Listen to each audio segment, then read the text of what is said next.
Welcome to Catholic Connection with Teresa Tomeo, keeping you connected to your faith and your world.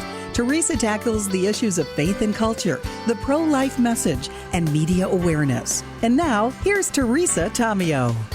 And here we are in the middle of the week. It is July 15th. Great to be with you on a Wednesday and every day here at EWTN's Catholic Connection. Hot enough for you?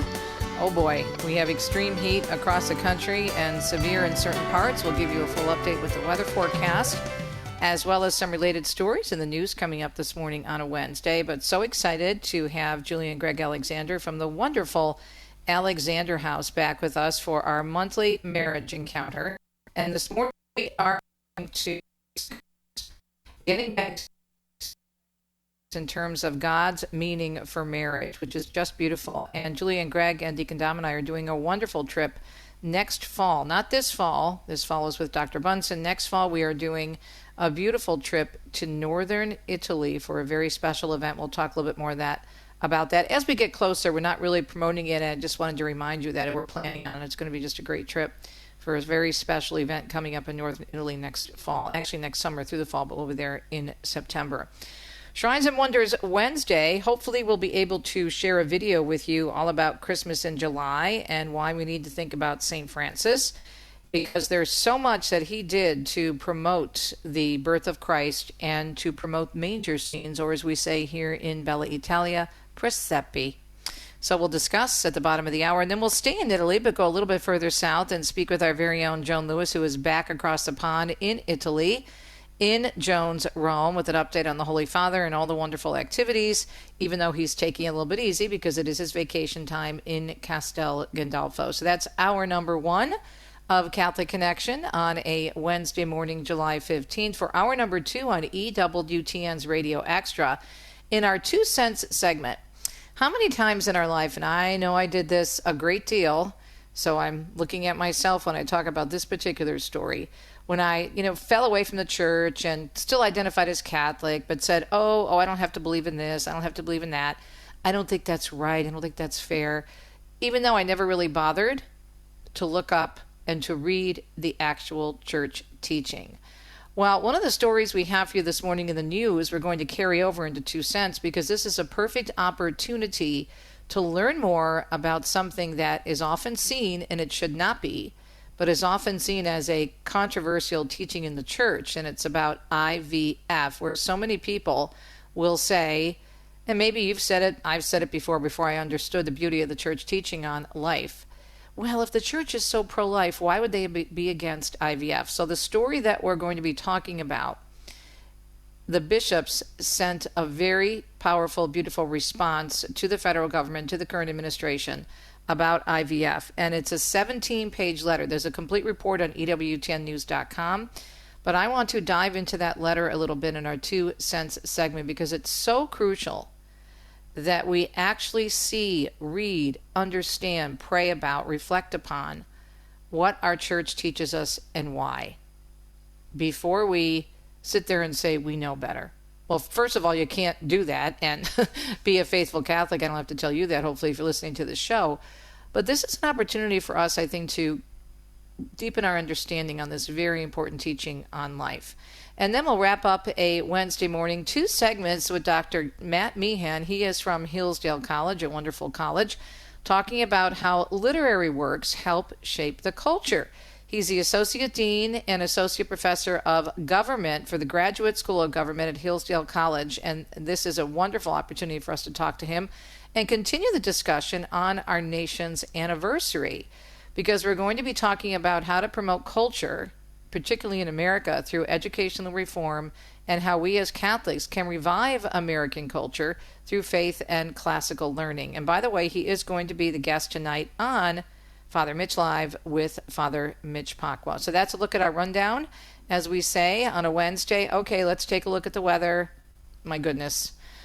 A significant heat wave continues for the Rockies, the Northern Plains, the Great Lakes, into the Mid-Atlantic, peaking in intensity through today and lingering across parts of the Northern Plains and Midwest all the way through the weekend.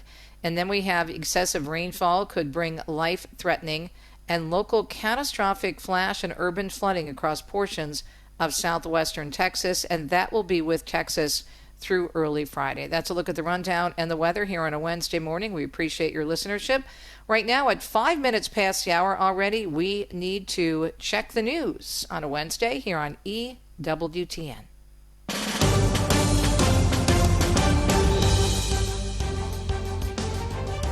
Vatican News is reporting over 200 Nobel Prize winners, former heads of state, university representatives, and experts gathering yesterday among the pine trees and the olive groves of the Papal Gardens in beautiful Castel Gandolfo to talk about artificial intelligence and nuclear war. It was the first day of the Global Nobel Laureates Assembly on Artificial Intelligence and Nuclear War, which will last until tomorrow and is inspired, of course, by the Holy Father's first encyclical. The assembly will culminate in the signing of the Rome Declaration on an unarmed and disarming peace in the age of AI, nuclear and autonomous weapons, new digital protocols, and emerging models of digital development. It aims to present guiding principles for the governance of AI focused on cooperation, human dignity, integral development, and peace.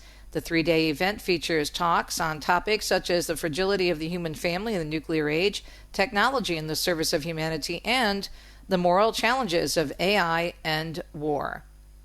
And as we mentioned, we'll have more discussion on this next hour. The U.S. Conference of Catholic Bishops and other Catholic organizations submitting public comments urging the Labor Department to reject a proposed regulation that would expand insurance coverage opportunities for IVF or in vitro fertilization. Regulators will consider a rule change that would create a category of limited accepted benefits covering IVF and other fertility-related treatments. It does not impose mandates, but rather creates more opportunities for employers to offer the coverage. In a 17-page letter submitted by the USCCB's legal counsel, the bishops expressing support for expanded fertility-related coverage that respects unborn embryonic human life and the natural procreation process, but strongly discouraged any inclusion of IVF. They said IVF, especially as practiced in the U.S., kills or freezes at least as many preborn children, or perhaps over 1 million a year. Lebanon and Israel resuming talks this week in Rome, and Beirut hoping for progress with securing Israeli removal from southern Lebanon under a U.S. brokered deal. But as Linda Bordoni with Vatican News tells us, reports, and she says expectations for swift progress, well, they're not very high this time around. East U.S.-led diplomacy has emerged since Israel and Hezbollah returned to war on March the 2nd, amid the wider regional conflict, moving forward despite strong objections from the Iran-backed group, which believes only Iranian pressure on Washington can secure an end to the war and Israeli withdrawal. Iran demanded an end to the war in Lebanon as part of its interim deal with Washington, signed last month. But the agreement has been shaken over and over, and most recently last week by renewed U.S.-Iranian hostilities in the Gulf. Israel's military is occupying what it calls a buffer zone. That's about 10 kilometers into Lebanon along the entire length of the Israeli border. A meeting in Washington on June the 26th produced an agreement that called for an end to the Lebanon conflict, the disarmament of militant groups, as well as the deployment of Lebanese troops to the south and the progressive withdrawal of Israeli forces. But deadly Israeli strikes have continued, and Hezbollah has rejected the agreement, as well as efforts to disarm it. Israel, meanwhile, has said its troops would remain in southern Lebanon as long as Hezbollah remains armed. Lebanese officials said the talks, set to last 2 days at the U.S. Embassy in Rome, aim to set out how to implement the framework deal. The Israeli foreign minister promised that Israel would demonstrate goodwill in Rome. The U.S. blockade of the Strait of Hormuz is back in effect. That, according to U.S. Central Command, it also comes after the U.S. launching strikes against Iran for the fourth straight day. Earlier, President Trump walked back his plan to impose a 20% toll related to the strait. The president said the now axed toll fee will be replaced by investment deals that the various Gulf states will be making into the United States. And President Trump says he will address the nation in a primetime speech tomorrow night. Speaking from the Oval Office yesterday, he confirmed that election integrity will be among what he will cover in that speech. It's really big news. It's really, really big news. And our country has to shape up. Trump will reportedly be joined by FBI Director Kash Patel and Homeland Security Secretary Mullen, among others. The president has repeated claims that the 2020 presidential election was stolen and rigged. Lindsey Graham's sister has been sworn in to fill his South Carolina Senate seat following his sudden death. The ceremony for Darlene Graham took place on the Senate floor Tuesday afternoon. And that you will well and faithfully discharge the duties of the office on which you are about to enter, so help you God. I do. South Carolina's Governor Henry McMaster announcing on Monday the late Republican senator's sister is serving in the role until the term ends in January. Lindsey Graham passing away suddenly over the weekend due to a heart issue, which is a main tear in the body's main artery. He was 71 years old. And senators are now urging Congress to quickly pass a newly unveiled sweeping bipartisan Russia sanctions bill. Lawmakers in the upper chamber are looking to pass the measure in honor of one of the main sponsors, the late Senator Lindsey Graham. The legislation has been in the works for more than a year, and Graham had announced recently, which was just a day before his sudden death, that lawmakers had reached an agreement with the White House to move forward on the measure. If passed, it would impose mandatory sanctions on Russian political and military leaders, as well as oligarchs, state-owned enterprises, and foreign companies that support Russia's defense industrial base, and it's meant to pressure Moscow and deprive it of revenue in its war against Ukraine. Of course, we're looking a lot at the heat right now. Mark Mayfield tells us there's a dangerous heat wave making a comeback to the Northeast, as you heard in the weather, as well as the Mid-Atlantic, and it's happening all this week. Millions across the region are expected to see temperatures approach triple digits along the Interstate 95 corridor through Friday. Heat advisories have been issued in Boston, New York City, Buffalo, New York, and Philadelphia, where there is also an extreme heat warning in effect along with central and south New Jersey. This latest round of scorching temperatures comes after a deadly record-setting July 4th heat wave that hit the region. I'm Mark Mayfield. And as if hot, hazy, and humid isn't bad enough for some parts of the country, the New York City tri-state area, they can add smoky to the mix. Some Canadian wildfire smoke decided to crash the heat wave party in the Big Apple. It will start tracking across all of New York State today, plus most of New England and Pennsylvania, but the Big Apple appears to be in its bullseye. Expect the smoke to make the already challenging air quality even more of an issue. People with sensitive respiratory systems should limit outside time until the smoke clears. On the West Coast, Jason Nathanson tells us some California residents may lose power during this current heat wave. With warnings about high heat in place in much of California until Thursday evening, many may not be able to run their air conditioners. Utility company PG&E says it may have to cut power to several areas Wednesday and Thursday because of dangerous fire weather, including high winds and dry conditions. Several Bay Area communities could be affected, including Alameda, Contra Costa, and Marin, but also Monterey, San Luis Obispo, and Santa Barbara. I'm Jason Nathanson. Over 2 dozen former Meta workers are suing the company for allegedly laying them off using discriminatory AI practices. The 26 California plaintiffs saying an AI system did not properly take into account factors such as pregnancies or disabilities. Litigants plan to pursue their claims individually through arbitration. We'll be right back 13 minutes past the hour on a Wednesday.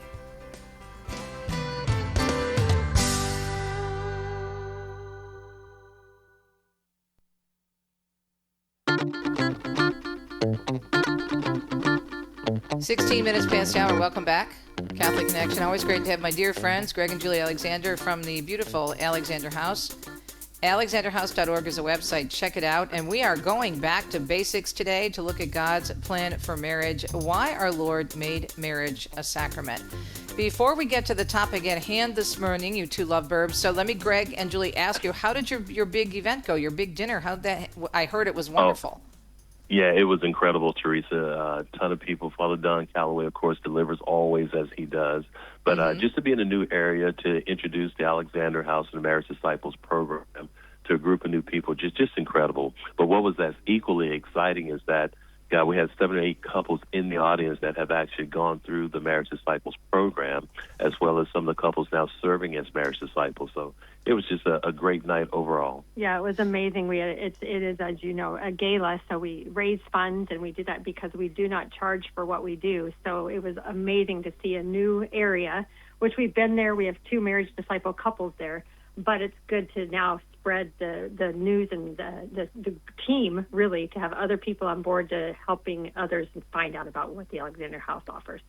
Did you get any new people to sign up for Marriage Disciples? Yes, so we have another 10 couples actually interested. And over the last month, we've had another 16 couples express an interest in becoming marriage disciples. Awesome. Well, congratulations. I knew it was going to be a big success, and we're so glad to hear about that. All right, Greg, take us back to basics. So we want to take a look at why our Lord made marriage a sacrament. Why? Why? That's a great question, Teresa, because people act as if he's never done that we're looking to try to redefine marriage or create it when it's already been created. God, a long time ago, as we find in his word in the book of Genesis, that he created man and woman in his image to come together in this relationship that I always refer to as the covenant of love, so that we can be there to help each other in this communion of persons, if you will, where we're helping each other grow to holiness, but ultimately be able to attain eternity in heaven with our Father, as the book of Revelation refers to it as the eternal wedding feast. So when we're talking about, grace and getting back to the basics, and how do we look at that in terms of, okay, some people, and you know this all too well, and so does Deacon Dom, in terms of when couples come to him and want to talk about getting married, I don't think they understand, and maybe by no fault of their own, the plan for marriage, because they don't take the actual sacrament. Not that they don't take it seriously. They realize that they want to get married in the church, but they don't understand, for example, that they can't have a destination wedding. Now, if they do that, they would have to get the marriage convalidated in the church, but a lot of them don't realize it and don't understand why the priest or the deacon can't come, outside of church and just get, marry them. Julie, I'll let you answer this question. Yeah, because it's so critical, Teresa, as we said, that God is the author. He is the creator. And if we know that to be the case, then we need to come to his house, to come to the church, because that's where it all begins. Everything, the sacramentality. We get away from the feelings and the flowers and the now the ocean view. All that's great and beautiful. And yes, God created those things, but specifically for the sacramental aspect of our faith and the church, Jesus raised the sacrament of matrimony to that of the dignity of just with the grace that he invited us to come into. Then that is why we want to do that in God's house, where not only do we go to celebrate the Eucharist, the Holy Eucharist, go to confession, now also to, yes, the holy matrimony that should be celebrated before inviting God in.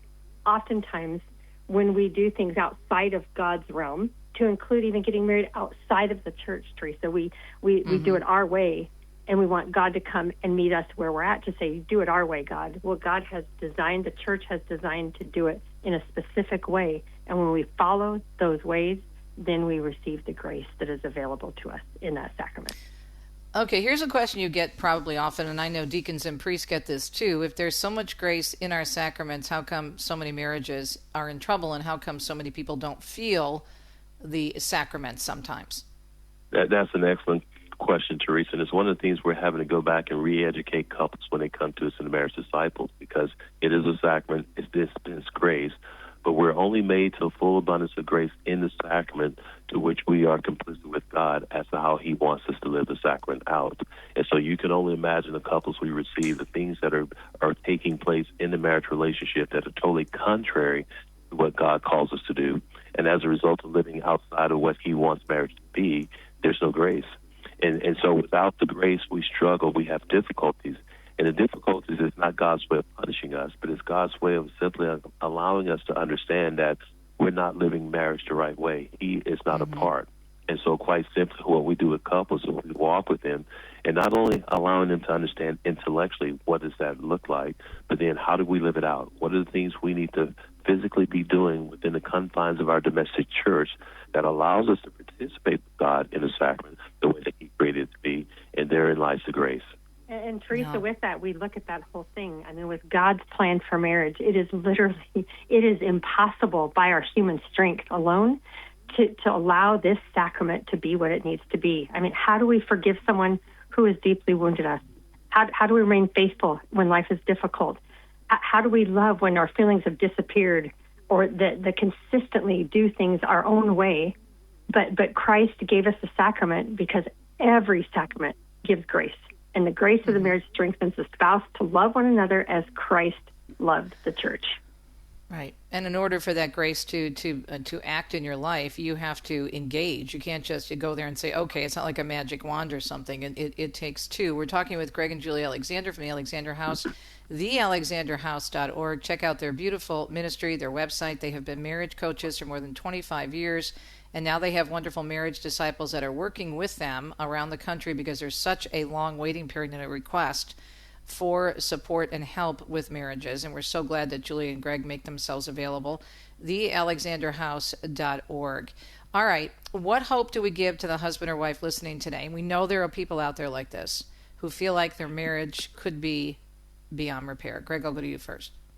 Well, first of all, I would say, Teresa, that we never give up hope, because the moment we give up hope, we drain the cross of his power, everything that Christ came to do, to redeem, to restore, to give that hope. And so there's always hope for our marriage relationship. So if you're experiencing difficulties, I would challenge you to go to a priest, a church, go to the catechism and start learning what is God's plan and intention for marriage.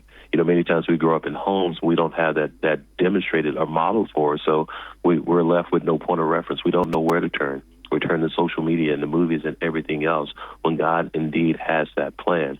Or if you're in dire straits, call the Alexander House, and Robin will receive you and hook you up, if you will, with one of our marriage disciples to help walk with you and show you the way. Yeah. Julie, any thoughts? Oh, yeah, Teresa, it just becomes a beautiful understanding of, again, I go back to so much time and effort is spent on the wedding day. On the wedding. And, yeah. And one of the things that I just had sent to me this morning from a dear friend, where Peter Kreft just lost his wife of 63 years. And he was asked a question about the engaged couples. What would you say to them? And he said, do you think that when you are very old I and your wife this. It made me cry. It was so good. I Go know. Ahead, I'm about ready to cry right now. Yeah. And your wife is very old and ugly and wrinkled and fat and not very bright or even nasty, that you will still find her beautiful? If so, marry her. He said the last view that he had of his wife in the nursing home, about an hour after she died, I fell in love with her again. Yeah. It just goes back to, what is the point? It's not about what people look like, what they do, how they perform. It is how deeply we love. Why? Because God will hold us accountable for how well or how poorly we've done in loving their child, their son, their daughter, in the way that he asked us to. Now, and the four of us, you and Julie, Julie and Greg and Julie, Deacon Dom and I, we know because of the experience we had in our own marriages, which were, a mess, an absolute mess. And who would have thought, decades later, that you would be marriage coaches and that Dominic would be a deacon and I'd be a Catholic talk show host. So if anybody has any doubts that God can perform miracles, hello, we are the perfect examples, right, Greg? Exactly. Going right back again to that big old beautiful word, grace, Teresa. Without Amen. God's grace, we can't do anything. My favorite verse, John 15:5, I am the vine, you are the branches. Apart from me, you can do nothing. If you stay with me, you'll be all right. We'll be right back.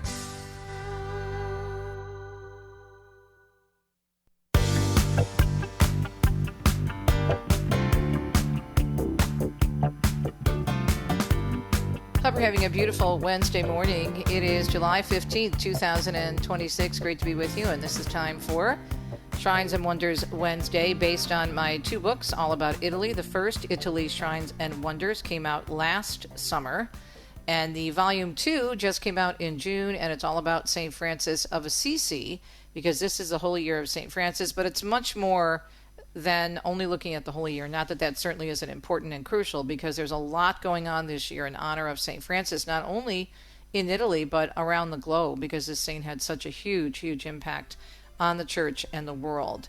And you may notice, especially, we don't have that here, for example, in Italy, But in the United States, they do something which I think is very clever and creative. And we've even been doing some 4th of July, I should say, Christmas in July sales at EWTN in terms of our books and our wonderful religious items. And so I want you to think about Christmas in July in relationship to the great St. Francis of Assisi. Why?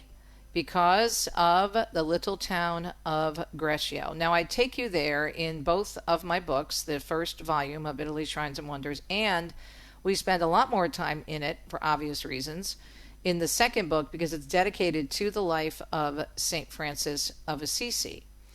And what's so beautiful is that St. Francis made it all the way to the Holy Land from Italy, if you can believe that, back in the early, I should say, 13th century.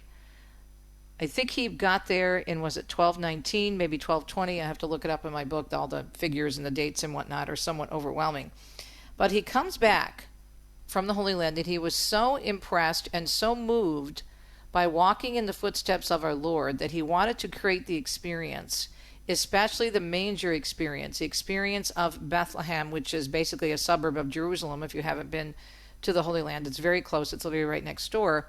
He wanted to create that experience for his followers, for his brothers in the Friars Minor, because he knew the vast majority of people, even the very wealthy, were not going to hop on a ship and make it all the way over across the pond to the Holy Land. It just wasn't going to happen. That's not anything they did. Pilgrimages were mainly done on foot and were mainly done, for example, there was the old Francigena, now we have the Way of St. Francis, but they were done on foot to various places and could last weeks, even months. But again, most of them were done on foot or on horseback or on donkey or in a caravan. So very difficult travel for obvious reasons because of the time, right? Because of the time and the place in our world in the 13th century and beyond. But Greccio is a very special place. It's in northern Lazio, which is north of Rome, about an hour north of Rome, about, I'd say, 2 hours, maybe 90 minutes from Assisi. And he built a hermitage there, but before that, he wanted to create the experience of the first Christmas. We're going to play an ad that we're running for our series on EWTN, and it's called EWTN, The Unknown St. Francis. We'll tell you a little bit more about that, but I want you to kind of get the flavor for Christmas in July and Greccio, and I think you'll get that from this short ad that we've put together on our The Unknown St. Francis series. Take a listen. Teresa Tomeo and Italy's Shrines and Wonders. Head to the Mountaintop Hermitage in the town of Greccio and you'll feel as if you've been transported to Bethlehem. And that's exactly what St. Francis had in mind. Greccio was a location chosen by St. Francis as a site to establish the first nativity scene. In 1224, having been to the Holy Land, Francis understood that most believers in his day and age would never have that same opportunity. So he decided to bring Bethlehem to them by recreating the birthplace of Jesus in the region of Lazio, just 90 minutes north of Rome.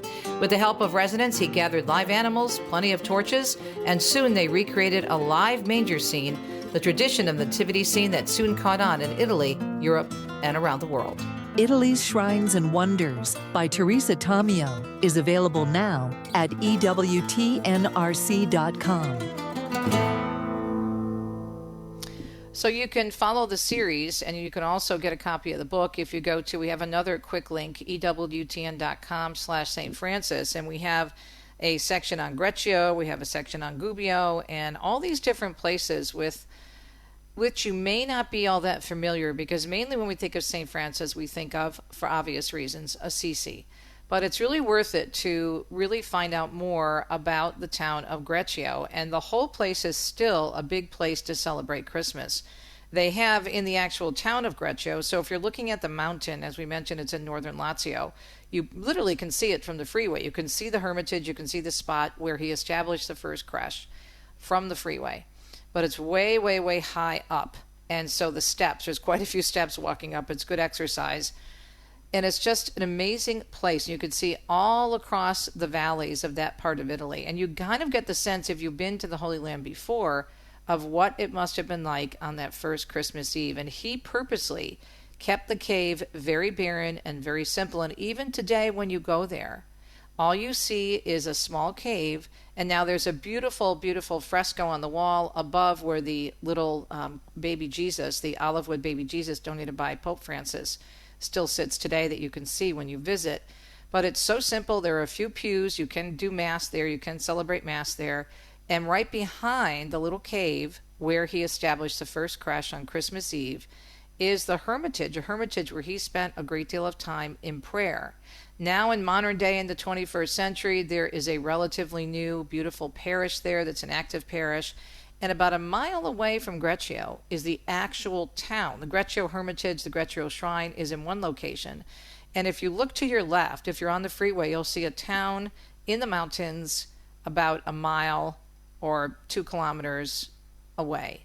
And it's just lovely. It has a beautiful church there and a beautiful piazza and a wonderful restaurant. And at Christmas time, it comes alive. And so you really get the sense of what the creche is all about. You have local craftsmen, artisans that create their own version of the nativity scenes and all different types of pieces that you can buy and make the most of. And then you also have this sense of this is where it all happened. And the community is so proud. But it really comes alive at Christmas time. And there's even a nativity museum or a Presepe museum with different nativity scenes from all across Italy. And what's so beautiful is each different scene embraces different things of the regions. For example, if you're along the sea and you've got something from Naples, you normally see maybe a fishing boat or something from Sorrento. In the northern parts of Italy, they may include a more mountainous scene behind the actual nativity of Saint Joseph, Mary, and the baby Jesus. So there's all these different flavors of Italy that are incorporated. So that's why I think it would be kind of fun if you're thinking about, of course, Christmas in July and taking advantage of some of those July sales, which is a great thing to do, even though we're several months away from Christmas, because you can get a lot done and really enjoy the Christmas season and not worry so much about shopping, is while you're doing that, to find out more about St. Francis and the first creche, or Presepe, as we say in Italy. Again, you can learn more about it. I have about a 5-minute segment in my St. Francis series, which is actually called The Unknown St. Francis, because we take you to places known and unknown in the life of this great saint. And you can find it at EWTN.com, St. Francis. And for a small donation, you can also get a copy of the Francis book. Christmas in July, it's always Christmas, no matter what time of year, in Greccio. Compliments of San Francesco. St. Francis, pray for us. We stay in Italy, but we go south to Rome, Joan's Rome. More specifically, we'll be right back on a Wednesday.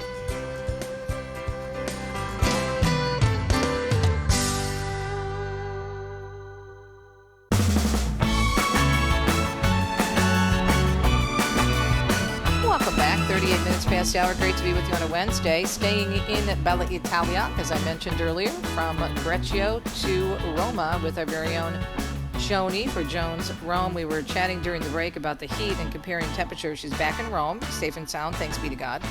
And we are up in Umbria. We head back to the States early next week. I was telling Joni that we're hitting 97 today. We're almost there right now. It is 3:39 here in Umbria. And Joni, you said it's what, 91 in Rome? Yeah, that's what one temperature that I see. And as the two of us were saying, it's like 91, 97, it's 90-something, folks. That's hot, right. You know. Yeah. So we share the pain of our brothers and sisters in America because, as you know, because you follow the news constantly, they've got a huge heat wave going on across the country. California, New York, Midwest, Yeah. Michigan, my home state is really warm too. So we're all in this together. Exactly. And you know what? I think we should talk about the weather as a fact, not a complaint, because every July we have the same discussion.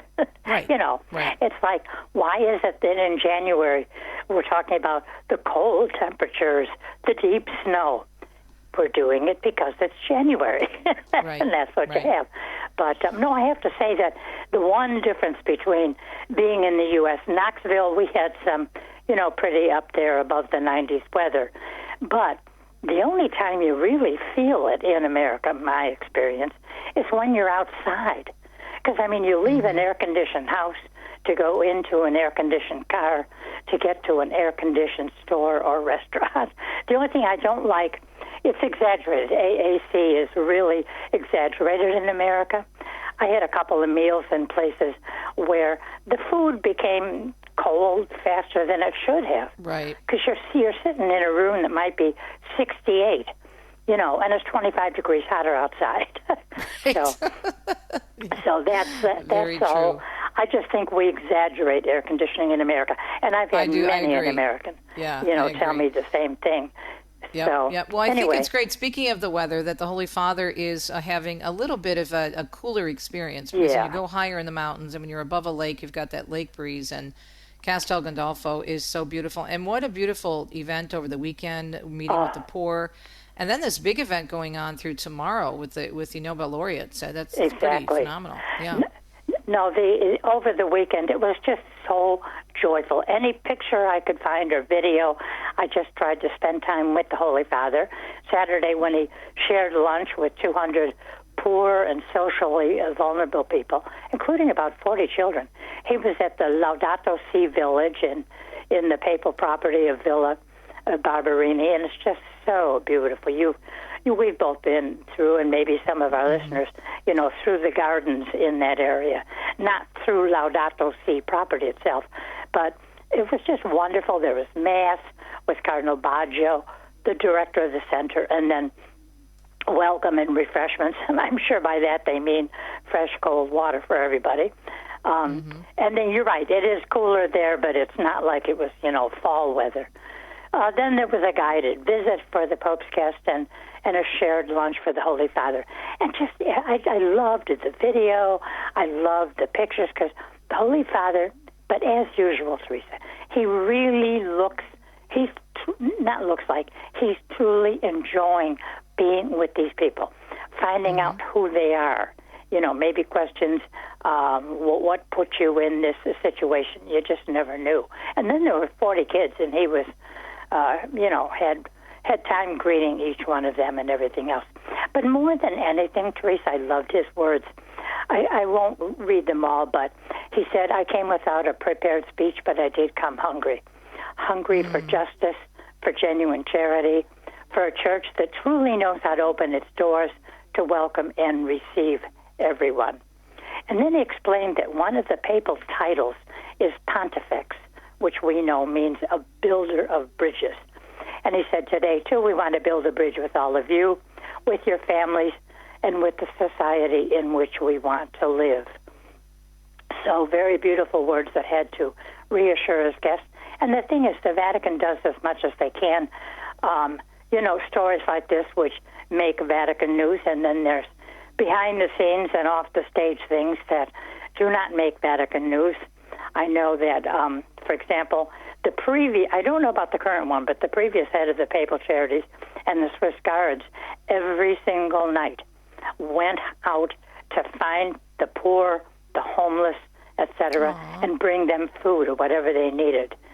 Cardinal Krajewski, the Polish almoner, he's back in Poland, but in any event, there is a church that does try to build bridges, try to help people, try to create, to improve a society, marked by injustice. So a wonderful, meaningful thing, and I think that everyone at that lunch on Saturday knows that the Vatican, this type of thing, is not just a one-day event with the Holy Father.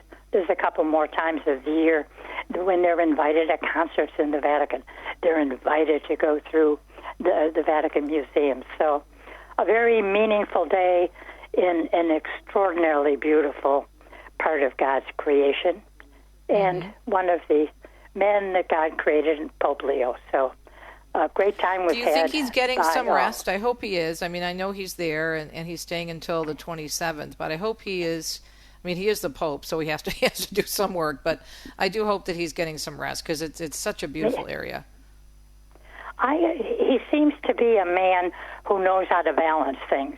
He told the people of Casa Gandolfo the day he arrived last Sunday, the 5th, he told them that he was there for a little rest, a little reading, a little work, and perhaps some sports. So I am sure there's been horseback riding on Proton. There's probably been some tennis. If it's not, too hot, you don't want to kill yourself playing tennis. And swimming, I'm guessing maybe the papal pool was used, but I agree with you. Just downtime in which you don't have. I think downtime for him, Teresa, is knowing he doesn't have to meet 11 or 12 individuals and organizations every morning. That that can be the time for rest. That can be the time for a swim. That can be the time to sit and maybe do some writing.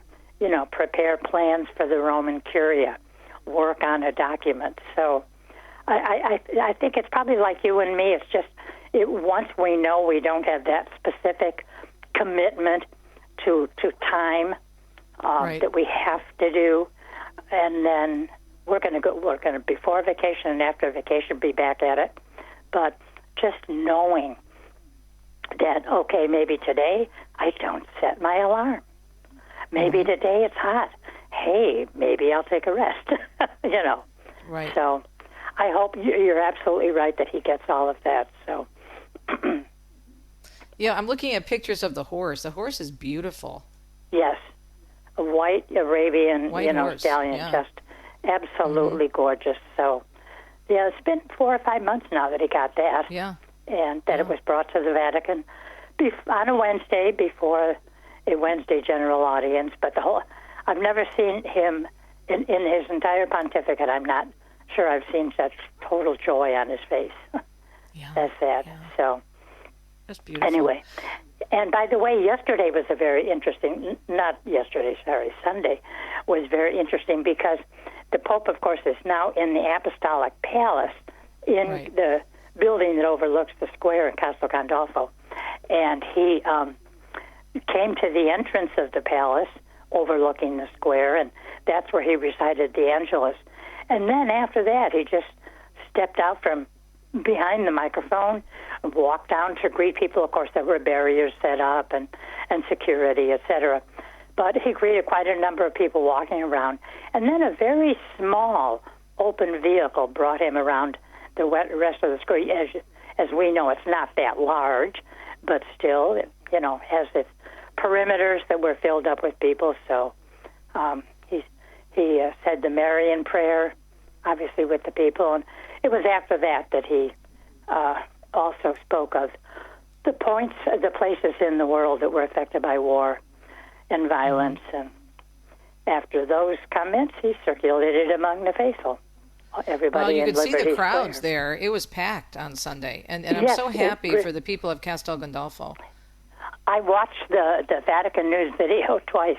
It was so fascinating because the thing is, when you have the video, Vatican News produces people in various languages, so you can see the whole thing and then also, hear it and hear the commentary in English. So that was very, very special. But and a moment like that, the Pope he doesn't have the general audiences, but he does have the Angelus, and that will be the way it is, or will be until the Sunday he leaves to come back to Vatican City. But I'm sure he's going to go back, during the week like he has.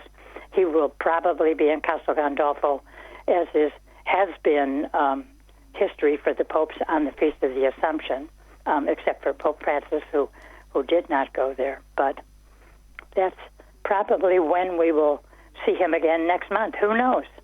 Mm-hmm.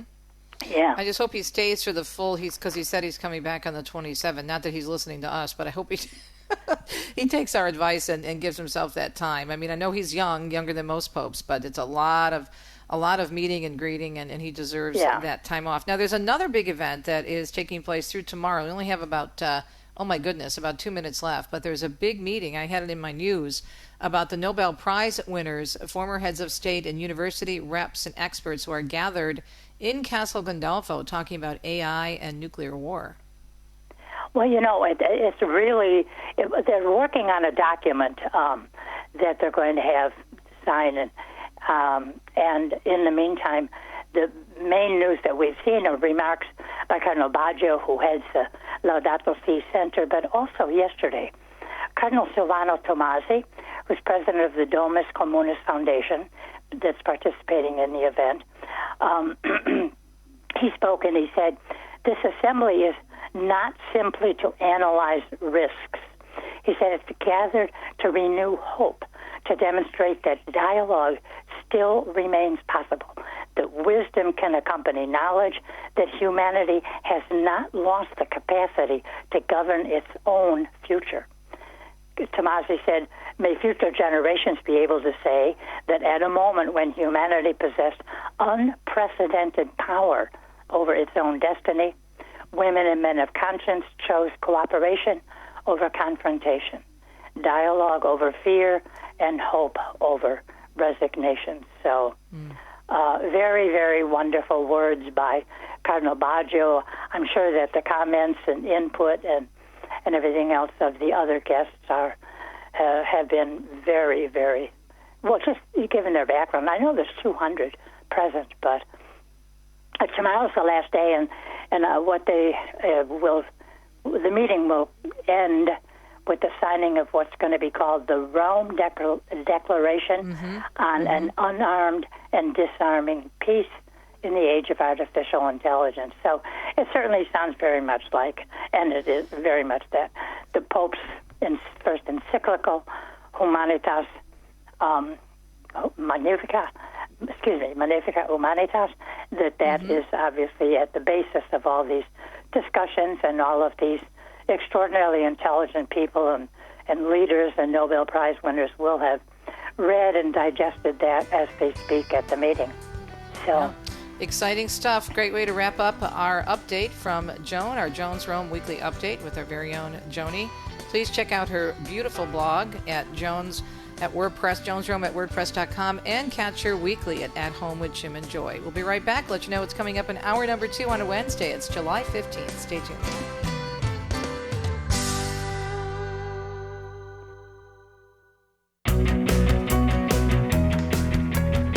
First hour flew by. Hope you enjoyed it. Thanks for tuning in to EWTN's Catholic Connection Monday through Friday. Today's a Wednesday, middle of the week, July 15th.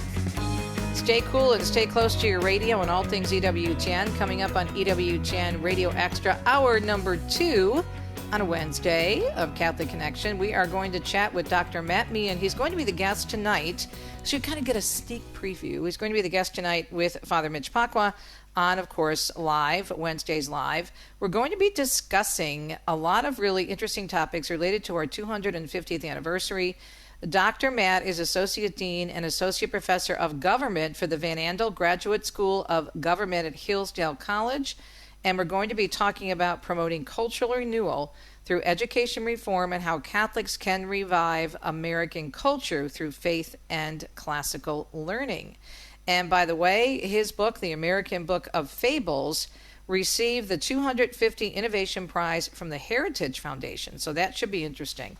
And as I mentioned earlier, top of the hour, I do want to take a look at the letter from the bishops to the federal government regarding this situation with IVF. It's really important for us to understand the church teachings. We know what the church teaches, but do we know why?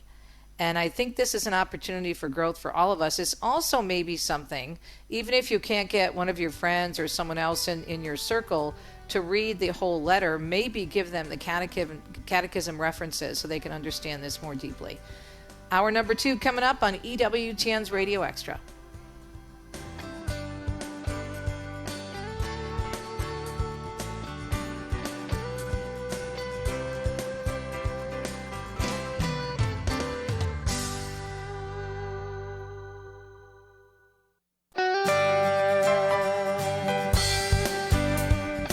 Welcome to Catholic Connection with Teresa Tomeo, keeping you connected to your faith and your world.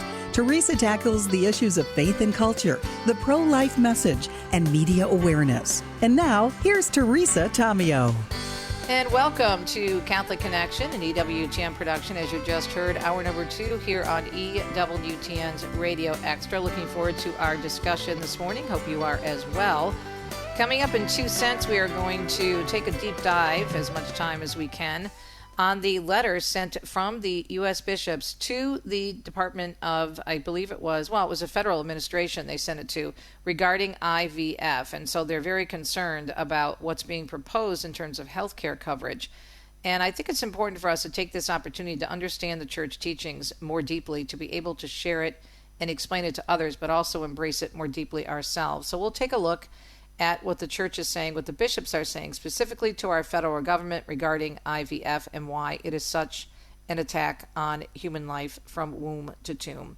So that will be our 2 cent segment. Then coming up in the, 2 segments actually, I'm so excited, at the bottom of the hour and then the second time at 39 minutes past the hour, Dr. Matthew Mehan will be joining us. He's the Associate Dean and Associate Professor of Government for the Van Andel Graduate School of Government at Hillsdale College, which is, of course, a Midwest college, very well known. We're going to talk about promoting cultural renewal through educational reform and how Catholics can revive American culture through faith and classical learning. And it'll be very interesting indeed because this is really cool.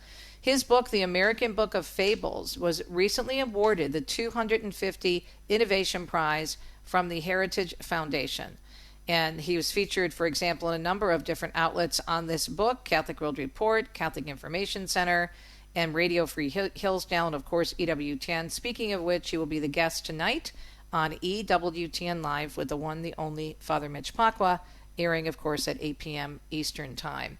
So that's a look at our news, or actually our guest, our lineup. We have the news coming up, but first let's get to the weather. We have a significant heat wave continuing for the Rockies and Northern Plains and Great Lakes into the Mid-Atlantic, and also on the West Coast. It's really rough as well. We'll have more about this in the news. It's peaking in intensity through midweek and then lingering across parts of the Northern Plains and Midwest all the way through this weekend. So it's going to be a rough couple of days. Excessive rainfall might bring life-threatening and locally catastrophic flash and urban flooding. This will happen across portions of southwestern Texas through early Friday. So we've got a rough, as I said, few days ahead. We'll keep you up to date if you just stay here listening to EWTN.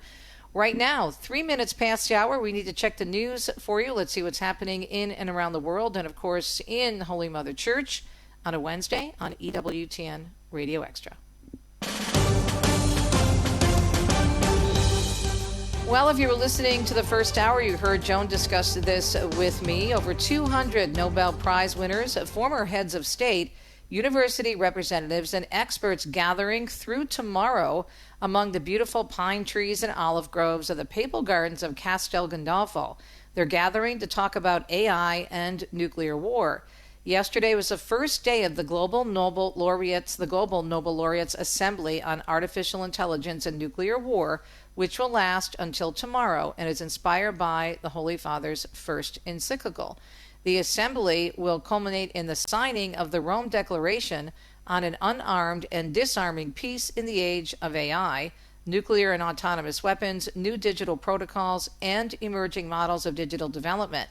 It aims to present guiding principles for the governance of AI focused on cooperation, human dignity, integral development, and peace. The 3-day event features discussions on topics such as the fragility of the human family in the nuclear age, technology in the service of humanity, and the moral challenges of AI and war. And we'll talk more about this in 2 cents coming up in a few minutes. The U.S. Conference of Catholic Bishops and other Catholic organizations submitting public comments urging the Labor Department to reject a proposed regulation that would expand insurance coverage opportunities for in vitro fertilization. Regulators will consider a rule change that would create a category of limited accepted benefits that covers IVF and other fertility-related treatments. It does not impose mandates, but rather creates more opportunities for employers to offer the coverage. Now, in a 17-page letter submitted by the USCCB's legal counsel, the bishops expressed support for expanding fertility-related coverage that respects unborn embryonic human life and the natural procreation process, but they strongly discouraged any inclusion of IVF.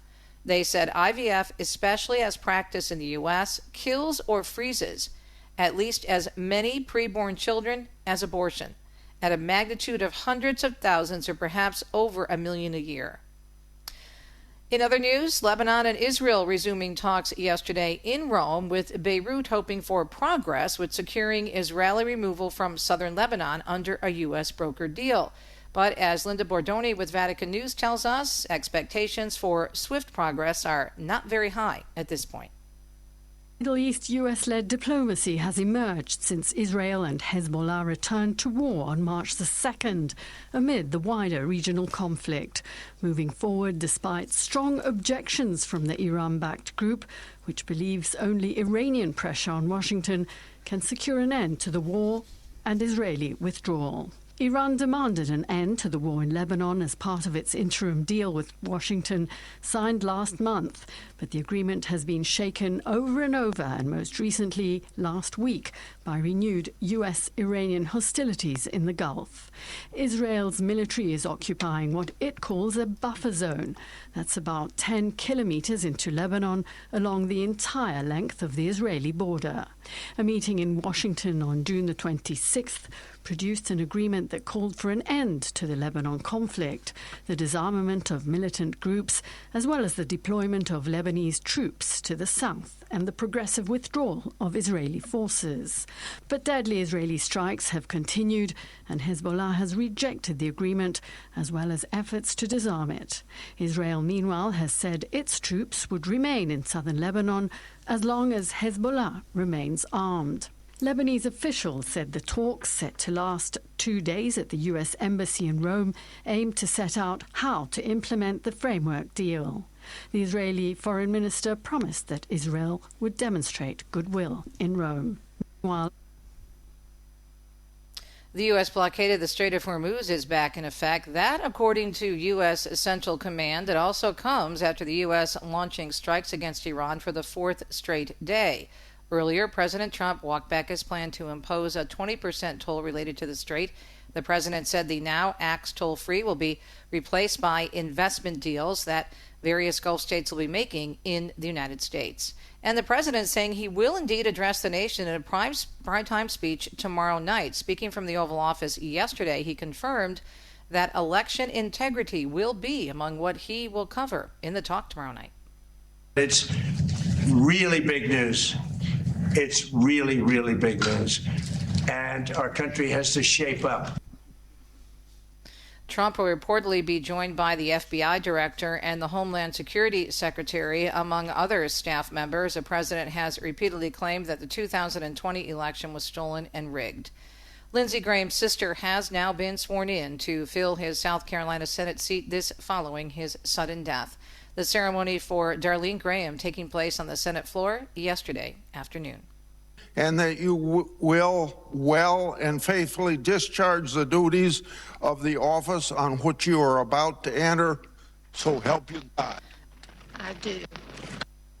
South Carolina Governor Henry McMaster announcing on Monday the late Republican senator's sister will serve in the role until the term ends in January. Lindsey Graham passing away over the weekend due to an aortic dissection, which is a tear in the body's main artery. He was only 71 years old. And senators, meanwhile, are urging Congress to quickly pass a newly unveiled sweeping bipartisan Russian sanctions bill. Lawmakers in the upper chamber are looking to pass the measure in honor of one of its main sponsors, the late Senator Graham. That legislation has been in the works for more than a year, and Graham announced on Friday, just a day before his sudden death, that lawmakers had reached an agreement with the White House to move forward on that bill. If passed, it would impose mandatory sanctions on Russian political and military leaders, as well as oligarchs, state-owned enterprises, and foreign companies that support Russia's defense industrial base. It is meant to pressure Moscow and deprive it of revenue for its war against Ukraine. And Senate Democrats blocking a $1 trillion defense bill. The National Defense Authorization Act did need 60 votes to pass yesterday, but fell short after Democrats lined up against it. 4 senators missing the vote, including Republican Mitch McConnell of Kentucky and Democrat John Fetterman of Pennsylvania. The annual defense bill is usually passed with bipartisan support, but Democrats are reportedly blocking that measure to protest the war. Matt Madison tells us second quarter earnings are out for 5 of America's biggest banks. J.P. Morgan, the country's largest bank, notched the highest quarterly profit in U.S. banking history with a 41% jump to $21.2 billion. Bank of America reported a net income of $9.1 billion, up 27% from last year. Citigroup reported its highest quarterly revenue in a decade with a 45% jump and a net income of $5.8 billion. Wells Fargo is up 17% from a year earlier at a net income of $6.4 billion. Finally, Goldman Sachs profits rose 78% with net earnings of $6.6 billion. I'm at Mattinson. Investigators believe lettuce or salad may be the source of foodborne illnesses called cyclosporiasis, causing severe stomach issues across the country. New York has reported more than 515 cases across the state, 403 in New York City, with at least 31 states reporting cases of the parasite. But CDC officials say the figures are far higher this year compared to a typical season, and Michigan has been hit especially hard, reporting more than 3,300 cases, while nearby New Jersey has only reported a few dozen cases. Health officials don't believe the parasite can spread from person to person, but are urging people to thoroughly clean produce.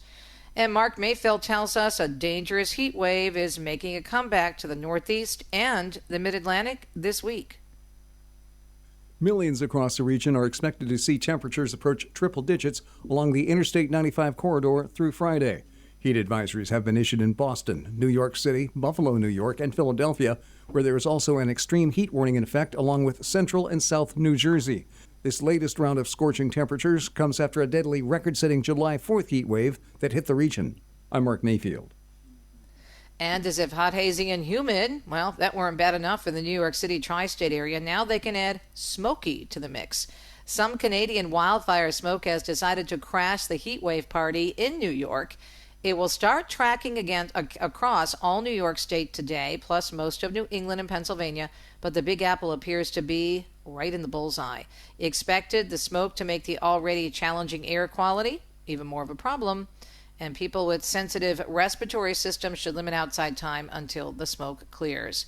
And Jason Nathanson takes us over to the western part of the country, where some California residents could be losing power during their own heat wave. With warnings about high heat in place in much of California until Thursday evening, many may not be able to run their air conditioners. Utility company PG&E says it may have to cut power to several areas Wednesday and Thursday because of dangerous fire weather, including high winds and dry conditions. Several Bay Area communities could be affected, including Alameda, Contra Costa, and Marin, but also Monterey, San Luis Obispo, and Santa Barbara. I'm Jason Nathanson. And the good state of Ohio being named the top state for business this year. CNBC created its list of America's top states for business 2026 based off factors such as infrastructure, economy, workforce, quality of life, cost of doing business, technology, and innovation, and a few more things. Those factors are used by states when trying to attract new businesses to their state. North Carolina and Virginia rounded out the top three, Alaska and Hawaii taking the bottom spots. We'll be right back on a Wednesday. It's July 15th. Thanks for tuning in.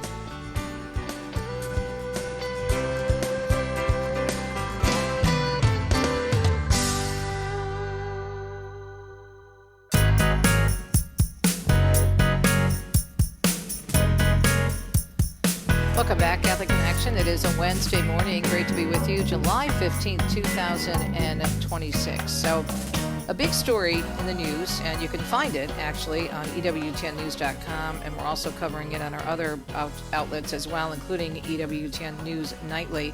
So let me just refresh, if you're just tuning in, what we'll be discussing for the next few minutes before we break for our guest this morning. We're going to be taking a look at this story, and it's on EWTNnews.com, and there's a hyperlink, by the way, to the letter I'm going to discuss with you from the U.S. Conference of Catholic Bishops.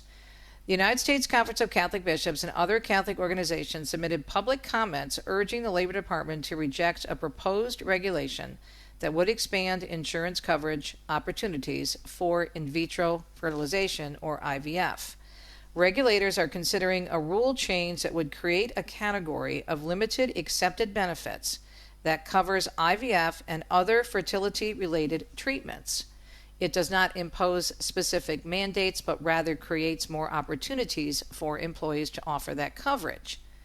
In a 17-page letter, and again, there's a hyperlink in the EWTNnews.com story, letter submitted by the USCCB's legal counsel, the bishops expressed support for expanding fertility-related coverage that respects unborn embryonic human life and the natural procreation process, but strongly discouraged any inclusion of IVF. And listen to this. This is a very important quote from this letter.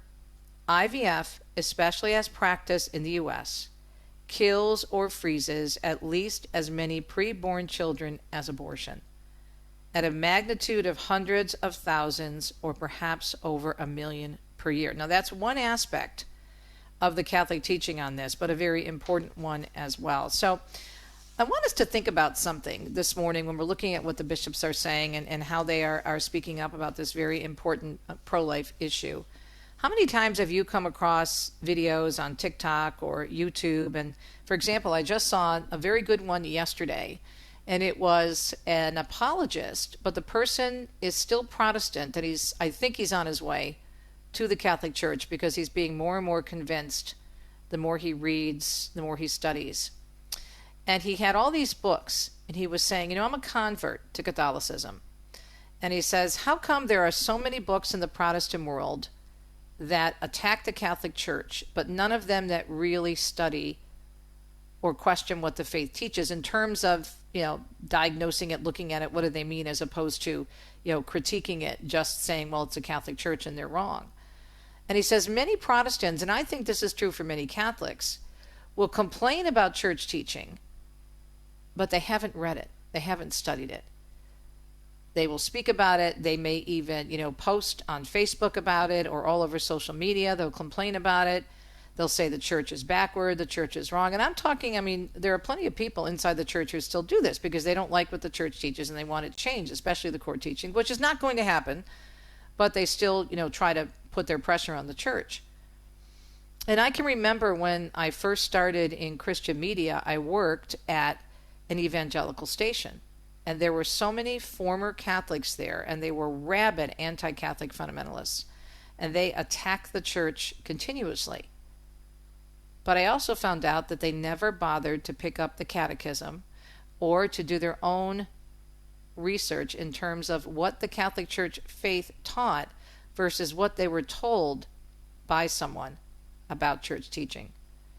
And so this is why I'm encouraging all of us to take this letter from the USCCB and take a look at what they're saying about IVF, because one of the biggest complaints I often get from people who struggle with infertility is that the church is not really pro-life because she's against IVF. Here's something from the Catechism before we get into the letter. The Catechism of the Catholic Church addresses in vitro fertilization as morally unacceptable. According to paragraph 2377, IVF is deemed inappropriate because it separates procreation from the marital act, which the Church views as essential to the dignity of human life.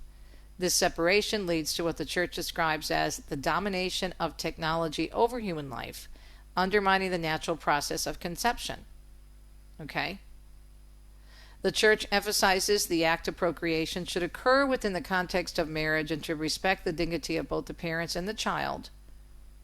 Alternatives to IVF, such as natural family planning and adoption, are encouraged as morally acceptable options. That's one of the aspects, along with what I just shared with you a minute ago in terms of the deaths that occur through IVF, okay, which is very, very serious. According to the USCCB, IVF so far in this country killing or freezing at least as many preborn children as abortion at a magnitude of hundreds of thousands or perhaps over 1 million per year. And how many times have we heard now, the stories are starting to come out about all the problems associated with IVF. It really is a wild, wild west in terms of regulation and how it's done and the clinics where this is supposedly done. But at the end of the day, I think it's really important for us, instead of accusing the church of something and being hypocritical and inconsistent, and those are just two statements I gave you from the church on this, which if you pull back and think about it, make an awful lot of sense. All right, so let's take a look at the 17-page letter. Obviously at 10:22 Eastern Time, we don't have time to go through the whole thing. What the church teaches about infertility. This is paragraph number 2 in this letter. And again, there's a hyperlink on the EWTNnews.com story. The profound desire of couples to have children is both good and natural. At its core, it comes from the generative nature of God's love and his first command given to creatures, including humans, even before the fall: be fertile and multiply. Experiences of infertility, then, have been a source of profound grief throughout human history. As a catechism of the Catholic Church notes, couples who discover they are sterile suffer greatly. What will you give me, asked Abraham of God, for I continue childless? And Rachel cries to her husband Jacob, give me children or I shall die. The Church has compassion for couples suffering from infertility and wants to be of real help to them. Though never easy, it seeks their genuine encouragement and consolation. As Pope John Paul II reflected on such families, you are no less loved by God. Your love for each other is complete and fruitful when it opens to others, to the needs of the apostolate, to the needs of the poor, to the needs of orphans, to the needs of the world. The answer, the bishops say, to be sure, is not only spiritual. The bishop supports science and medicine to investigate and treat infertility so long as it does not attempt to do so in ways that violate the dignity of the human person, such as by violating the right to life or the exclusivity of marriage. So those are two big issues. And they're asking the Department of Labor that infertility be defined as follows: a symptom of underlying disease or condition within a person's body that makes it difficult or impossible to successfully conceive and, or in the case of a woman, carry a live child to term, where it should otherwise be possible through intercourse with a person of the opposite sex. A diagnosis of infertility often occurs after 12 months of targeted intercourse for women under 35 or after 6 months for women 35 and older, without the use of a chemical barrier or other contraceptive methods. To establish reasonable limits on the cost, circumstances, and applications of fertility benefits coverage, a definition should be operative in the final rule. The rule should allow coverage of costs of diagnostic services for all plan participants and beneficiaries, but should require a demonstration of a diagnosis of infertility as defined as a condition of eligibility for coverage of any other service. So again, we don't have time to go through this entire letter, but it's very good because it dives deeply into the church teaching all about infertility and all about IVF.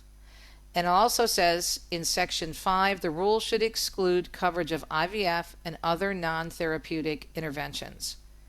In contrast to restorative reproductive medicine, in vitro fertilization does not aim to treat the underlying cause, but seeks to bypass them, in a sense overriding the symptoms. The steps of IVF, in terms of hyperstimulation, retrieval of eggs, fertilization in a laboratory, and transfer of some of the resulting embryos to her womb, do nothing for the conditions making her or her husband infertile or for their health.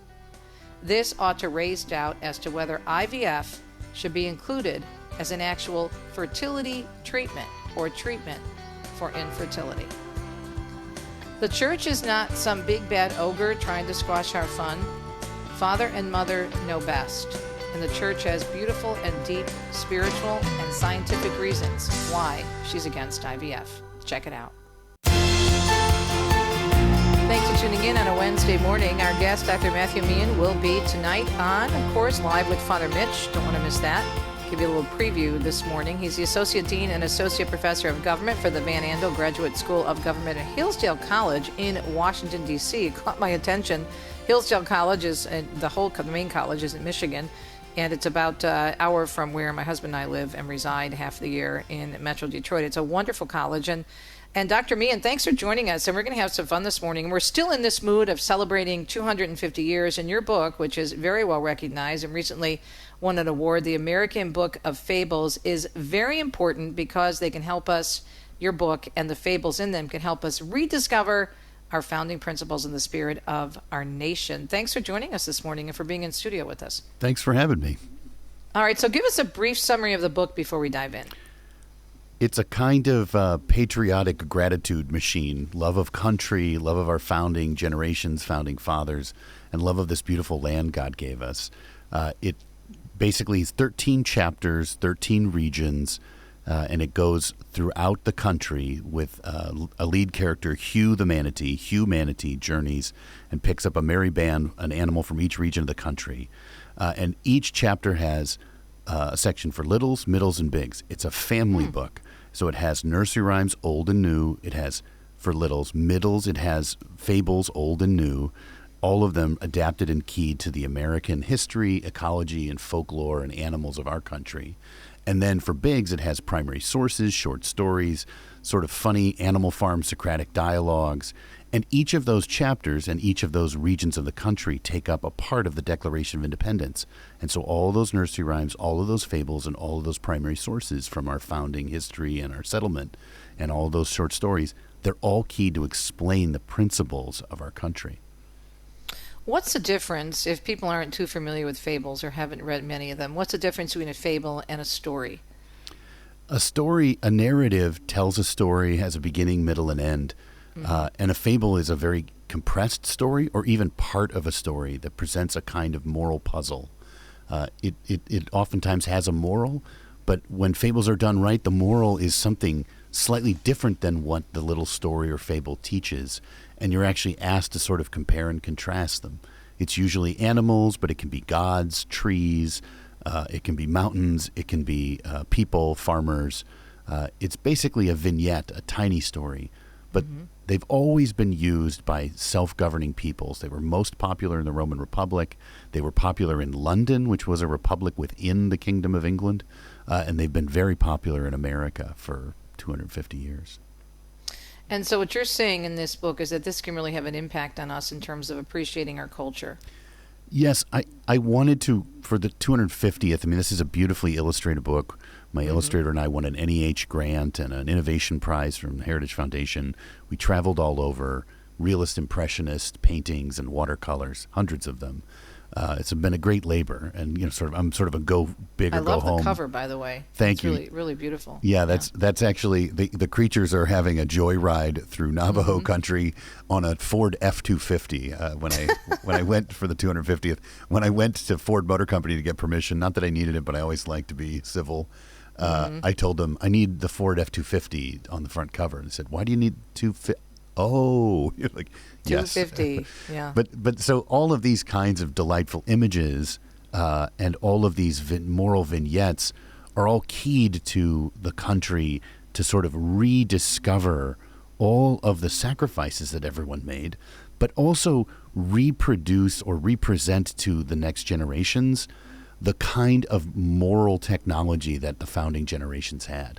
We are in a bit of a dark age where even when people give a lot of good lessons, those lessons don't take, they don't seep in, they don't sink in, and we're not very complicated moral thinkers. And the fable tradition is, I think, the greatest way to sort of reproduce that in another generation. So you have original fables and adapted fables. Explain. So the Aesop's fable tradition, Aesop's sort of a name, but lots of people write under that name. Right. And the last major ones are Caxton and Lestrange, and the French had La Fontaine. But no one's really done a major update of the fable tradition for about 300 years. Its colonial era was the last time someone did a major fables book. So I figured for our 250th, I have a lit PhD. I'm pretty good at this. This is my third best-selling kids book / family book. Let's do this. So I studied very hard the fable tradition to basically update and reproduce some of the old ones, but then write our own for the American tradition as well. So what's been the response so far? It's been a bestseller. I think in a just world we would have been a New York Times bestseller. I think we outsold some of those on the list, but I know that the New York Times has been forced in depositions to admit that it's a political choice rather than a bestseller choice. And I do think they don't like good, moral, beautiful books that try to take the culture back. They'll let someone like me do a polemical fight and be reduced to a warrior in a battle, and that's fine because it's sort of push me, pull me, left versus right, that kind of thing. But when you do something just beautiful and true, they don't like those very much. So it's been very good. We've sold very well. I'm going on tour out west to all kinds of venues, schools, churches, conferences. I'm going to be on the road for the next 3 weeks in Colorado, Utah, Boise, Wyoming, Oklahoma, or Omaha, Nebraska, Lincoln. So the tour is going to keep going. And, the 250th, this is, we just had our huge birthday on July 4th, but there's going to be a host of 250ths over the next years. I think this book is going to just keep rolling out because people are going to be interested in the history of the country for the next, decades. It's interesting. Yesterday, going to dinner with friends here in Italy, and we saw it was a beautiful place up in the mountains near Assisi, and they had a pool, and they had a little area where you could sit and just, relax and read. And there was a little girl with a book, and I said to my friends, you don't see that too often. And I think that's still very true. And it was delightful to see this little girl reading. Are you hoping as well that this will inspire more reading among families in general, in addition to children? Yes. So I purposely made it a family book that has elements for all ages so that the family will take it up to read together, because I actually think the family needs to sort of take the bull by the horns and fight distraction. The adults need to help their children read again because there are so many distractions. And also the parents need to be drawn in. And so I have this sort of littles, middles, and bigs structure. But even the very first poem, I'll just read, it's very short. It's a tease to the family that, hey, don't forget, we really have a focus problem, a concentration problem, and this book is sort of a gauntlet thrown down. It's a challenge to you. So this is the very first one, Melodies from Father Goose, yours truly. The wise men of Europe sailed a barrel of syrup to the edge of the world as they knew it. They settled on shore with too little in store, and the rest of the world thought they blew it. This song would be longer if our focus were stronger. Right, just sort of a little kind of nod to we struggle, don't we? So that's why I have so many beautiful illustrations, but I also have parts for the whole family so that the whole family gets drawn into a kind of family discussion. And once it becomes part of the family's life, that's, I think, really going to help the family read. Yeah, that's so, so important. We'll continue the conversation on the other side of our break. It's 36 minutes past the hour now. Hope you're having a beautiful Wednesday morning. It's July 15th. And want to remind you that our guest, Dr. Mehan, will be on with Father Mitch Pacwa tonight on EWTN Live. Beautiful book and a great book for families, The American Book of Fables, published by our friends at Sophia Press. We'll be right back.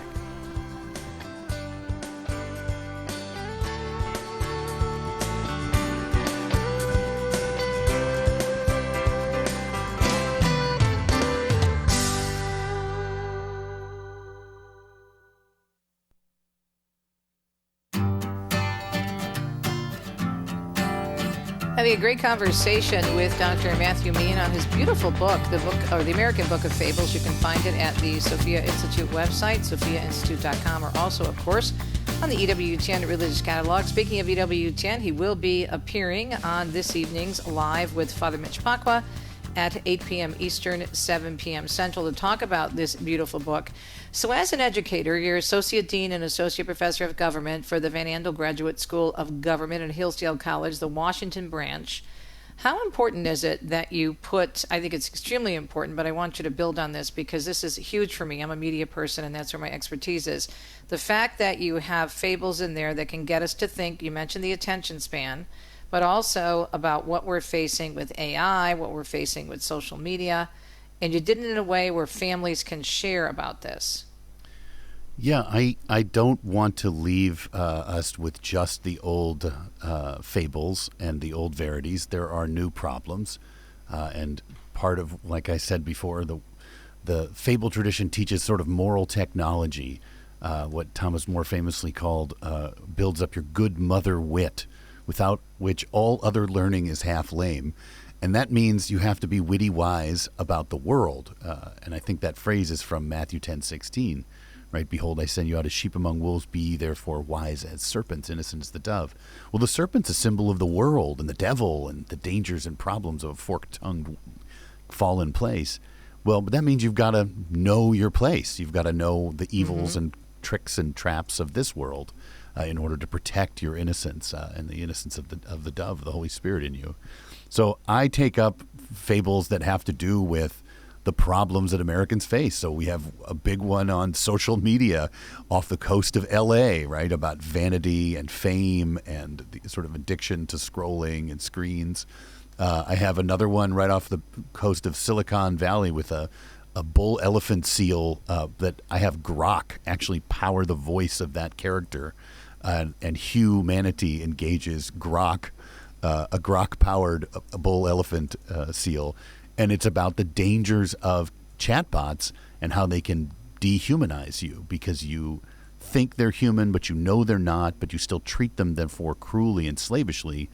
Like, imagine, another 30 years of us telling the chatbot to shut up, right? Like, we're just going to basically be like slavers treating slaves, right?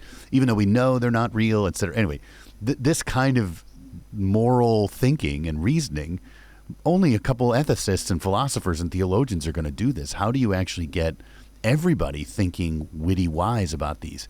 You put it in a story. You put it with a beautiful painting. You put it in a funny, ridiculous, story of humanity. This big fat marine mammal being transported by a Chinook helicopter over the Cascade Mountains to the Pacific Ocean, right? Just sort of a little something ridiculous with a little something important and high. Well, our Lord was the greatest storyteller ever, right? I mean, he spoke in parables, and he helped people understand and identify with what was going on in their world, built on their lifestyles and their communities to help them understand even more deeply. Yeah, I mean, he's the great fabulist, right? He tells the parables, and we call them parables to sort of keep them away from just feeling like what I do, which is creative writing. But they are fables in a kind of genre sense. Like, he tells these little fables. But obviously they're higher, and we give them a higher name of the parable because they're inspired in a special way.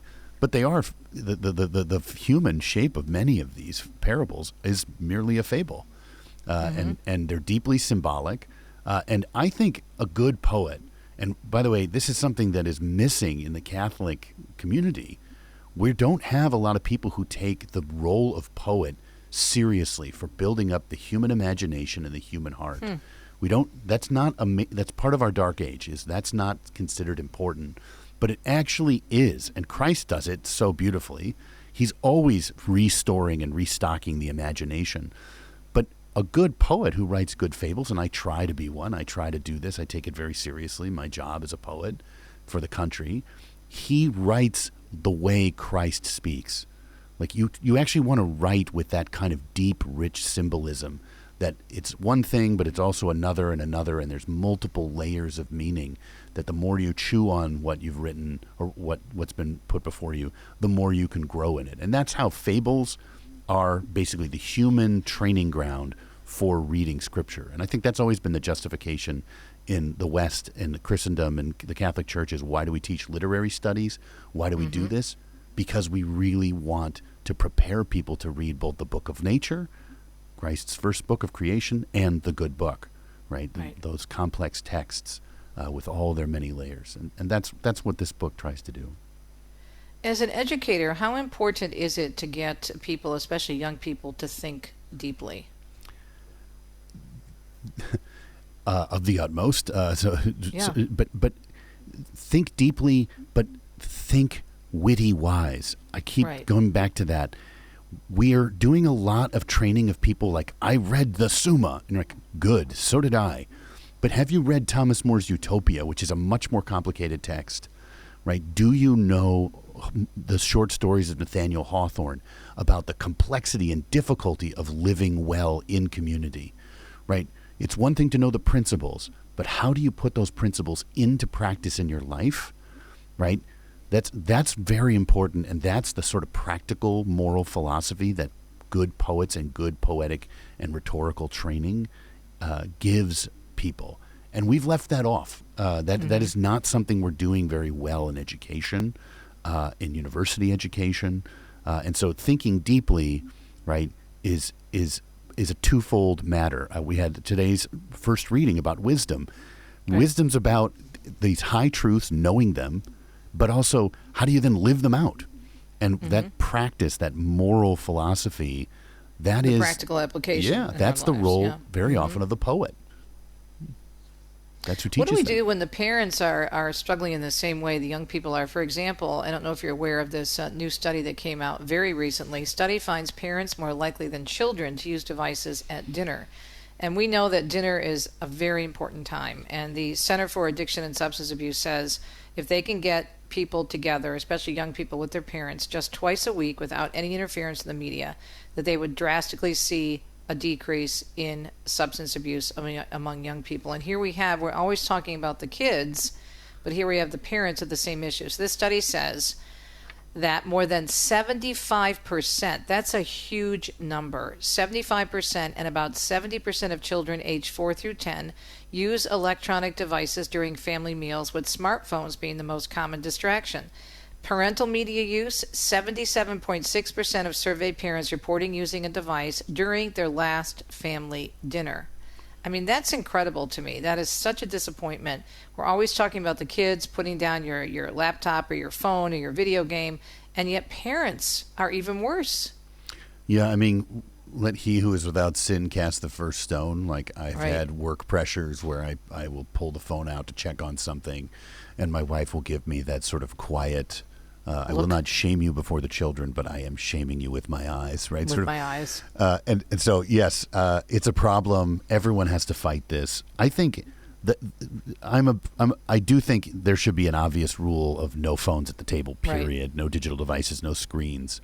But I think part of that, you can't just say no. You have to say yes, which is I think families need to, be thinking, mom and dad, about this is an opportunity every night to have a kind of orchestrated conversation, and that kind of purposeful dinner conversation, as opposed to just sort of everybody chatting, but one person talk at a time. People learn to listen. You hear about things. You introduce a topic, not just about what happened today, but maybe something nobler or higher or out in the world to teach them lessons. That kind of a certain sort of teacherly organization of dinner time will give you a positive thing, as opposed to just like slapping people's hands away, or go to put that phone in the dining room or the living room. So how did you get so interested in fables with your government background? Honestly, Thomas More. I studied under Jerry Wegemer, who I know EWTN has featured some of his programming. He's the founder of the Center for Thomas More Studies, and I'm one of the founding fellows of the center. I studied with him, and I taught in England a class on Shakespeare and Thomas More for a number of summers. And at the very beginning, I learned about More's habit of getting up in the middle of the night and working on writing every night because he wanted to become the greatest communicator, because he wanted to be able to persuade peacefully and lovingly all of his fellow citizens towards goodness, virtue, faith, justice, etc. And he tried all these different genres. And one of the ones he wrote is Fables. And then I read Plato's Phaedo. He's dying, right? He's condemned to death. He's going to drink the hemlock. What's he doing in his last days in prison? Socrates is writing fables in verse. Why? Because deep philosophical truths that people study, nerds like me who get a PhD and read all these high things, you have a duty in justice and charity to communicate those things more simply and more attractively for people who don't have the time to do all the technical high-order study of the moral law and virtue and justice. And so I've always taken those two as my model, Socrates and Thomas More. So I started practicing these as a young man. I would literally get romantic, light a candle, and write and practice writing fables. And a couple of the old ones I wrote when I was right out of college are in here. I tucked a couple of them in, kind of gussied them up and improved them because I've gotten better over the years. But I've been trying to do this work of charity for my whole adult life. How do you bring it into your classroom at Hillsdale? I designed courses for the masters in government, and while I teach a lit class where I do all this kind of literary analysis all the time for the undergrads who come out to visit us for a semester in D.C. From Hillsdale's home campus. But I also have two classes called Political Thought and Literature 1 and 2, where we interweave politics, philosophy, ethics, and literary study as an understanding that is the practical application of these political theories. And so you don't get a Lincoln without, yes, he needs to read his Aristotle, but if he doesn't read his Shakespeare, he's no Lincoln. right? You have to be able to move the hearts of men to the truth. And that is a much taller order than knowing the truth and having a captive audience, right? You have to actually capture your audience. So we mix literature into statesman-like study as it ought to be. Well, I really appreciate what you're doing, and I've been a writer since I've been a child, and I've written now almost 15 books, and I really think that sharing stories, and there's ways to do it with Fables. I also think personal testimony is very important, but what you're doing, I think, is extremely creative. The book is beautiful, the illustrations are amazing, and it's a large book, right? It's close to 400 pages? That's right. Yeah, it's a tome. It's a hardback coffee table heirloom, but it's about the size of the old Dallaires Greek myths books, which I loved. You could take away and go get lost. And that's what it's for. It's for a family book for everyone, but if you have a smart child who's does have the habit of reading, they can go grow and learn a lot about our Western moral tradition and about America and how to be an American patriot, a good citizen, and hopefully on the way to being a good saint. Do you ever think of doing this full time and not, I mean, you're teaching in a different way. You're teaching differently with the speeches that you're giving, but do you ever think you would do this full time outside of the university? See, that's up to you and Father Mitch. I need people to get the book so famous that I can. Sure, it's all up to us. That I can support a family on a family, on this work. Right? So yes, yeah. I think you're on your way. Trust me. But what a great conversation. Thank you so much. And again, we can get the book where, Sophia? At sophiainstitute.com/American is the landing page. Right. Okay, and he will be on, our guest, Dr. Matthew Mehan. We'll be on with the one, the only Father Mitch tonight, all about his beautiful book, The American Book of Fables, published by our friends at Sophia. We'll be right back.